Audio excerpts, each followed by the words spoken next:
Buenos días, mi nombre es Agustín Fischer y junto con el doctor Ignacio Reyes hablaremos en el día de hoy de las técnicas regionales en cirugía de mama. Brevemente tocaremos los puntos de la importancia, la anatomía, la zooanatomía y discutiremos distintas opciones de bloqueos para este territorio. En Uruguay, el cáncer de mama es la primera causa de muerte por cáncer en mujeres. Es el cáncer con mayor incidencia en mortalidad en la mujer uruguaya y sabemos que la cirugía es el tratamiento de elección para este tipo de cáncer, que normalmente se realiza combinando anestesia general con anestesia regional y que hasta un 30% de las pacientes requerirán una mastectomía total. De ellas, un 55% tiene riesgo de desarrollar dolor crónico en el postoperatorio, constituyendo lo que se conoce como el síndrome postmastectomía, que es aquel dolor persistente de la pared torácica o la mama 3 meses luego de la intervención quirúrgica. Se ha vinculado además que el dolor y el uso de morfina en el postoperatorio estaría vinculada con la progresión del cáncer de mama y el aumento de la recidiva, esto tanto en estudios in vivo como in vitro. Si bien esto es un punto que todavía sigue siendo cuestionado. Bien, pero entonces, ¿cómo es la anatomía de la región que vamos a estudiar el día de hoy? Bueno, la mama es esencialmente un órgano subcutáneo que recibe inervación de las ramas cutáneas anterior y lateral de los nervios intercostales. La mayoría de la sensación cutánea entonces se va a derivar de los nervios intercostales de T1 a T6, que estos al salir de los agujeros intervertebrales, los nervios torácicos se van a dividir en un ramo dorsal y un ramo ventral. Ese ramo ventral, al atravesar el espacio paravertebral, va a pasar a conformar el nervio intercostal, que va a viajar por debajo del borde inferior de la costilla superior, acompañados de la vena y la arteria. A nivel de la línea axilar media, el nervio intercostal va a perforar los músculos intercostales interno y externo y también el músculo serrato para dar los ramos cutáneos laterales que inervan la cara lateral del tórax, mientras que una porción va a continuar su trayecto casi hasta el esternón y donde va a emitir una rama cutánea anterior que van a dar inervación cutánea a la cara medial de la mama y del tórax. Además, el nervio intercostobraquial brinda la analgesia a la axila y a la cara interna del brazo. El nervio intercostobraquial, que lo vemos aquí pintado en rojo, aquí y aquí, va a dar inervación cutánea a la cola axilar de la mama, a este sector, va a dar a la axila y a la parte superior del brazo, y también sabemos que una pequeña porción superior de la mama puede estar inervada por los nervios supraclaviculares, que son ramas del plexo cervical. Entonces, en este lado vemos las disecciones cadavéricas y el esquema, en donde los ramos cutáneos anteriores que se emergen próximo al esternón van a dar la inervación de la cara medial de la mama, la cara lateral de la mama va a estar dada por la inervación de los ramos cutáneos laterales y el territorio de la axila y la cara interna del brazo por el nervio intercostobraquial. Por otro lado, otra fuente de dolor muy importante es aquella que es brindada por el dolor miofacial. Entonces, sabemos que el plexo braquial suministra la inervación a los músculos de la pared torácica. Estos son el músculo pectoral mayor, el músculo pectoral menor, el dorsal ancho y el serrato anterior. ¿Cuáles son los nervios entonces que nos van a interesar? Bueno, el nervio pectoral lateral y el nervio pectoral medial, el nervio tóraco-dorsal y el nervio torácico largo. El nervio pectoral lateral va a viajar en el plano facial entre el músculo pectoral mayor y pectoral menor, y el nervio pectoral medial va a viajar profundo al músculo pectoral menor, pero se acerca al músculo pectoral mayor en la cara medial. Bien, si bien estos nervios no inervan el tejido subcutáneo de la mama, siguen desempeñando un papel muy importante en el dolor quirúrgico de la mama. Como yo les explicaba, la interrupción, el estiramiento o incluso el espasmo de los músculos pectorales puede ser una fuente importante del dolor miofacial. Los bloqueos PEC, perdón, continuamos. A modo de resumen entonces, la inervación subcutánea va a estar dada por los nervios intercostales de T1 a T6, por el nervio intercostobraquial para la región de la axila y la inervación de los planos musculares principalmente por el nervio pectoral lateral, el nervio pectoral medial, nervio torácico largo y tóraco dorsal. Ahora sí, estos son los bloqueos de los que vamos a hablar en el día de hoy. Empezando de posterior a anterior, que si uno piensa, cuanto más posterior bloqueamos, antes interrumpimos la señalización y ya bloqueamos más fibras nerviosas. El bloqueo ISP es este que vamos a realizar por debajo del músculo erector de la espina y contactando con la apófisis transversa. Luego, en esta imagen se observa el bloqueo del plano del serrato anterior, del serrato anterior y el dorsal ancho, y los bloqueos PEC1, que va a tener como objeto bloquear los nervios pectoral lateral y pectoral medial, entre el pectoral mayor y el pectoral menor, y el bloqueo PEC2 entre el pectoral menor y el músculo serrato anterior. Ahora sí, lo que les quería hablar hoy temprano, los bloqueos PECs. Los bloqueos PECs son una serie de bloqueos descritos inicialmente por Blanco en 2011, el bloqueo PEX1, y luego en 2012 el bloqueo PEX2, que tienen como objetivo brindar analgesia a la pared torácica. Cuando realizamos un bloqueo PEX1 entre la fascia del pectoral mayor y el pectoral menor, se espera que la distribución del anestésico local en este plano, como se observa en esta imagen, en donde se realizaron una infiltración de PEX1 y PEX2, se espera que el anestésico local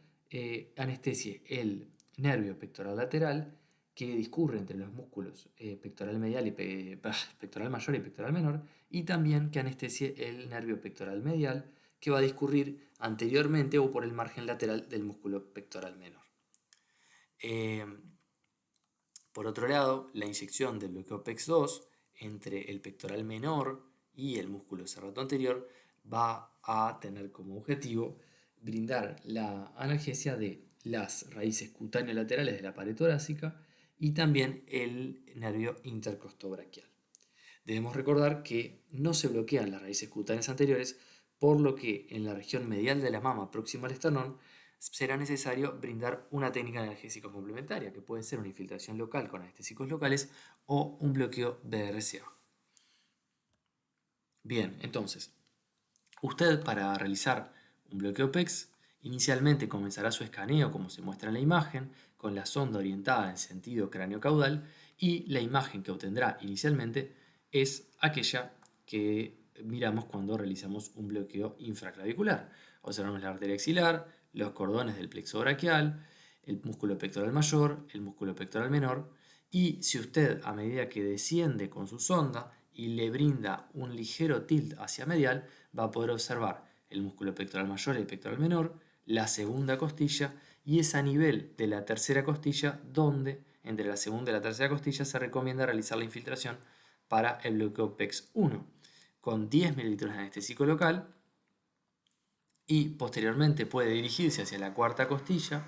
donde debería de aparecer esta lengua de muscular que no es otra cosa que el músculo serrato anterior, y entre el pectoral menor y el serrato anterior realizar una infiltración con 20 ml de anestésico local para realizar un bloqueo PEC2 que va a involucrar ambas infiltraciones, 10 ml en el PEC1 y la inyección profunda que va a tener como objetivo, ahora sí, dar una analgesia de las raíces cutáneas laterales y el nervio intercostobraquial. Si miramos el video de la derecha, podemos observar lo mismo que yo les estaba explicando hoy, pero con una realización de un bloqueo en vivo. La imagen que vemos es la tercera costilla, el pectoral mayor, el pectoral menor, y se avanza la aguja en plano de cefálico a caudal, logrando realizar una infiltración con el anestésico local que separe ambas fascias para realizar el bloqueo a nivel de PEC1. Luego usted puede dirigirse un espacio más abajo, a la cuarta costilla, y realizar el bloqueo PEX2. Incluso usted podría solamente en esta posición realizar primero la infiltración del anestésico local entre el músculo pectoral menor, que es este que está aquí, y el músculo serrato, que es este que está aquí, y luego realizar una segunda infiltración con 10 ml de anestésico local entre el pectoral mayor y el pectoral menor para tener el bloqueo PEC2. Se recomienda entonces realizar primero, cuando vamos a realizar un bloqueo PEC2, la infiltración profunda para no distorsionar la imagen cercana al transductor, que si no observamos la pared torácica, realicemos un ligero tilt a medial para poner en evidencia las costillas, que esta es la cuarta costilla, perdón, la quinta costilla, y si miráramos con atención podríamos observar también la pleura y obviamente la infiltración con 10 y 20 mililitros respectivamente. Entonces, ¿estos bloqueos son útiles? Bueno, en un reciente metaanálisis que se publicó en el año 2019, se destaca que los bloqueos PEX reducen el consumo de opioides en forma estadísticamente significativas en comparación con la analgesia sistémica únicamente, y a su vez demostró no ser inferior al bloqueo paravertebral en lo que se trata de disminución de consumo de opioides, de rescate con opioides, y también del puntaje en la escala visual analógica. Entonces, estos bloqueos parecen una estrategia segura y eficaz para las pacientes que se someterán a una cirugía de mama. Bien, entonces, a modo de memoria, les puse estas dos imágenes obtenidas de Nisora, en donde se ve la posición del transductor y en este esquema se observa el pectoral mayor, el pectoral menor, el sitio de inyección, bien, y aquí lo localizan entre la segunda y tercera costilla. Lo importante es localizar nuestra aguja, obviamente evitando las estructuras vasculares que se ubican en este plano, y inyectar al menos 10 mililitros, ya que este es un bloqueo facial que va a requerir volumen. Y vamos a producir la analgesia de los músculos inervados por el nervio pectoral lateral y pectoral medial. Por otro lado, el bloqueo PEX2 consiste en dos inyecciones, una inyección en el punto de inyección del PEC1 y una inyección profunda en el pectoral mayor y el serrato anterior con 20 mililitros de anestésico local. Ahora sí, pasamos a otro bloqueo. Este bloqueo es el bloqueo del plano del serrato anterior, que fue también descrito por Blanco en el año 2013, y va a ser un bloqueo que vamos a realizar entre el músculo dorsal ancho y el músculo serrato anterior a nivel de la quinta, de la quinta costilla, que sería más o menos en línea con la mamila. ¿Qué es lo que vamos a bloquear? Bloqueamos los ramos cutáneos laterales de T2 a T9, bloqueamos el nervio torácico largo, bloqueamos el nervio tóraco-dorsal y también bloqueamos el nervio intercostobraquial. Entonces, como usted podrá notar, se brinda, con el bloqueo del serrato anterior, se brinda un bloqueo que cubre toda la cara lateral de la mama, cubre el territorio de la axila, cubre los músculos serrato anterior y dorsal ancho, pero nos estamos quedando cortos, no estamos bloqueando los ramos cutáneos anteriores, ni tampoco estamos bloqueando el músculo pectoral mayor y pectoral menor, que son fuente de dolor miofacial. Bien, ¿cómo realiza usted este bloqueo? Con el paciente en decúbito supino, un poco más distal que el bloqueo PEX2, porque es sobre la quinta costilla y podemos utilizar la mamila como un reper anatómico. Visualizamos entonces el músculo dorsal ancho y el músculo serrato anterior. Recuerden que la sonda va, a diferencia del bloqueo PEX, que la sonda va en sentido cráneo-caudal, aquí va de anterior a posterior. Y usted podrá insertar su aguja de forma anterior hacia posterior y cuando llegue al plano entre el dorsal ancho y el serrato anterior, realizar una infiltración con entre 20 y 30 mililitros de anestésico local para realizar el bloqueo. Bien, entonces vamos a mirar el video de cómo se realiza el bloqueo.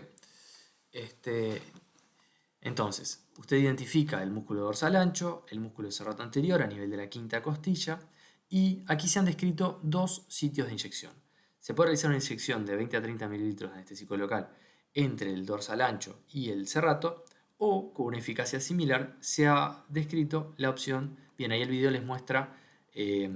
la presencia de una arteria que certifica, la arteria tóraco-dorsal, que certifica que nos encontramos en el plano entre el dorsal ancho y el serrato. Pero lo que yo estaba comentando es que una inyección profunda al músculo serrato anterior, entre el serrato anterior y la costilla o el intercostal externo, consigue también un resultado similares, produciendo un bloqueo también de los ramos cutáneos laterales, el intercostobraquial y los nervios tóraco-dorsal y torácico largo. Bien. El músculo serrato y a nivel del dorsal ancho tiene una fascia que es muy complaciente, que nos permite insertar bastante volumen y una buena difusión del anestésico local. Pero no nos olvidemos que puede ser necesario complementar con un bloqueo PEC. Aquí, también proveniente de emisora, observamos la ubicación de la sonda a nivel de la cuarta, quinta costilla, la inserción de la aguja de anterior a posterior y se detallan los dos sitios de infiltración, tanto entre el dorsal ancho como el serrato anterior, como por debajo del serrato anterior y por encima del músculo intercostal externo. Bien, entonces hablamos de los bloqueos PECs, hablamos de el bloqueo del plano del serrato y vamos a mencionar una última alternativa para realizar analgesia en esta cirugía, que es el bloqueo del erector de la espina. El erector de la espina en realidad no es un único músculo, es un conjunto de músculos que se ubican paravertebrales y van a estar a lo largo de toda la columna y vamos a realizar el bloqueo realizando una infiltración con anestésico local por debajo de los músculos erectores de la espina y por encima de la apófisis transversa. Se ha observado que en estudios cadavéricos y también en estudios de resonancia magnética como el que se realizó en nuestro país, donde se observa que el infiltrado del anestésico local, una vez que se realiza un bloqueo del erector de la espina, si bien mucho queda intramuscular y queda y no difunde hacia el espacio paravertebral, una buena cantidad del anestésico difunde hacia el espacio paravertebral y este es uno de los mecanismos que se proponen para la analgesia en estos pacientes. A su vez, se observó que podría tener una difusión lateral cubriendo los ramos cutáneos laterales. El mecanismo de acción del bloqueo ISP es algo que sigue todavía en discusión y todavía se siguen realizando estudios al respecto. Pero lo que sí sabemos es que la inyección por debajo del músculo erector de la espina produciría un bloqueo del ramo dorsal y que el anestésico local podría migrar hacia el ganglio de la raíz dorsal y allí sí se obtendría el bloqueo tanto del ramo dorsal como del ramo ventral, que si recuerdan el ramo ventral es aquel que iba luego a dar los nervios intercostales y los ramos cutáneo lateral y cutáneo anteriores. Se ha observado que cuando se utiliza 30 mililitros a nivel de T5 se puede difundir en anestésico local 4 espacios craneal y 4 espacios caudal, con la posibilidad entonces de bloquear tanto los nervios intercostales de T2 a T6 como también los nervios provenientes del plexo braquial y así brindar una analgesia completa en cirugía de mama. Luego lo otro que quería mencionar o traer a discusión es que el bloqueo erector de la espina no parece ser otra cosa que un bloqueo paravertebral un poco más alejado o camuflado. Es lo que Costache y colaboradores en el año 2018 pasan a llamar un bloqueo paravertebral by proxy. Y aquí incluyen también otras alternativas. Incluyen el bloqueo paraespinal, el bloqueo del plano erector de la espina y también el bloqueo MTP, que es el del punto medio entre el proceso transverso y la pleura. En ambos, o sea, en todos estos bloqueos se propone que el resultado final es la difusión del anestésico local hacia el espacio paravertebral y una vez allí puede ascender y descender para dar un bloqueo que va más allá del espacio paravertebral en el cual se realiza. Aquí en azul se muestra el ligamento costotransverso superior, que es discontinuo. Estudios recientes han demostrado que este ligamento es discontinuo y que es una de las razones por las cuales el bloqueo ISP logra migrar hacia el espacio paravertebral y logra su efecto. Bien, entonces, ¿cómo realiza usted un bloqueo del erector de la espina? Primero, sabemos que el bloqueo lo podemos realizar con el paciente tanto sentado como en decúbito supino o en decúbito lateral. Y usted va a colocar la sonda en sentido cráneo-caudal y puede comenzar a escanear desde la pared torácica, identificando las costillas y la pleura por debajo, y a medida que se va a ir desplazando hacia medial, va a observar un cambio de las estructuras visualizadas y ese cambio va a estar dado por la aparición de las apófisis transversas. La inyección del anestésico local puede hacerse tanto de abajo hacia arriba como de arriba hacia abajo y cuando usted realiza la imagen, como se ve aquí a la izquierda, la sonoanatomía lo que se observa son el músculo trapecio, el músculo romboide y el complejo muscular del erector de la espina. Por debajo, la apófisis transversa y, en este caso, aquí estaría el espacio paravertebral que tendríamos que modificar un poco la visión si quisiéramos ver el ligamento y la pleura, que son lo que definen el área del espacio paravertebral. Bien, ¿cómo realiza el bloqueo? Bueno, usted avanza hasta contactar con la punta de la apófisis transversa, evitando la administración intramuscular, y para esto podemos apuntar tanto a la punta o al borde de la apófisis transversa o ligeramente por debajo, con cuidado de no meternos en el espacio paravertebral, y la infiltración puede ser con entre 20 y 30 mililitros de anestésico local diluidos, sabiendo que la presión y el volumen inyectado son determinantes en la extensión del bloqueo. Además, otra cosa que hay que tener en cuenta es la dosis tóxica, porque aún no está dilucidado completamente la difusión del anestésico local en este bloqueo, y existe un riesgo elevado a mayores volúmenes y concentraciones de toxicidad por anestésicos locales. A su vez, se ha descrito la posibilidad de un bloqueo diferencial con distintos niveles de pérdida de sensibilidad, tanto pérdida de sensibilidad al frío y al dolor inicialmente, y luego de la propiocepción. Bien, entonces, esta imagen, como ya les venía mostrando las anteriores, obtenida en Isora, se observa al paciente, en este caso sentado, una inserción de la aguja de craneal a caudal, pero puede ser realizada de caudal a craneal, en plano con el transductor, y se observa que el blanco o el objetivo de la aguja es por debajo del músculo erector de la espina, contactando quizás con el proceso transverso o ligeramente lateral a él, logrando un ascenso del músculo erector de la espina con entre 20 y 30 mililitros de anestésico local. Es importante notar que cuando uno realiza la inyección, si usted observa el ascenso del músculo erector de la espina, pero este luego de inyectar no vuelve a su lugar, probablemente estemos realizando una inyección intramuscular y sería conveniente reposicionar la aguja para observar un ascenso y que cuando uno termina de inyectar el músculo vuelve ligeramente hacia su lugar, y eso nos confirma efectivamente que estamos en el plano facial adecuado. Bien, por último, acá les dejo una tabla en la que se resume la inervación del tejido mamario y la pared torácica.